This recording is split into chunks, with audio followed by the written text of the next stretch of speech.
ஆக்சுவலாக நாங்கள் வந்து 10 சீட்டு தான் அப்போ நான் சொல்கிறது 96ல் 96 ஆகஸ்ட் நினைக்கிறேன்.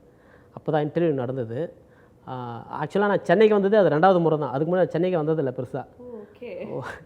அப்போ தான் நான் சென்னைக்கு 2வது முறை இன்டர்வியூக்காக தான் நான் சென்னைக்கு வரேன். அதுக்கு முன்னாடி வரைக்கும் வேலூர் தான் இருந்தோம். ஆமாம், வேலூர். அப்போது இன்டர்வியூ வந்ததுக்கப்புறம் சென்னையே புதுசாக இருக்குது நமக்கு. First time Taramani CBT campus தான், அங்கே தான் போனோம். சென்னையே புதுசு, இது வேறு எல்லாமே புதுசாக இருந்தது.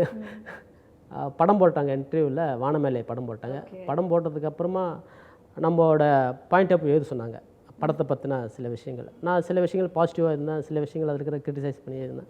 எல்லாமே படித்தார். அவர் மட்டும் இல்லை, இன்டர்வியூவில் இன்னொரு 4 பேர் இருந்தாங்க, எங்கள் பிரின்சிபல், அப்புறம் இன்னொரு 4 பேர் இருந்தாங்க.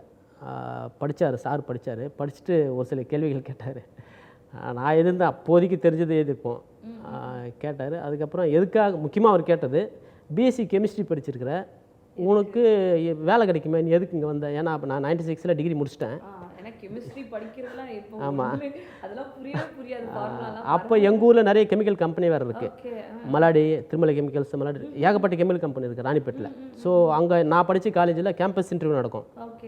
பிஎஸ்சி கெமிஸ்ட்ரி ஃபைனல் இயர் படிக்கிறப்போ கேம்பஸ் இன்டர்வியூ நடக்கும். செலக்ட் ஆகிடுவோம். நானும் கேம்பஸ் இன்டர்வியூ திருமலை கெமிக்கல்ஸ்க்கு அட்டன் பண்ணேன்.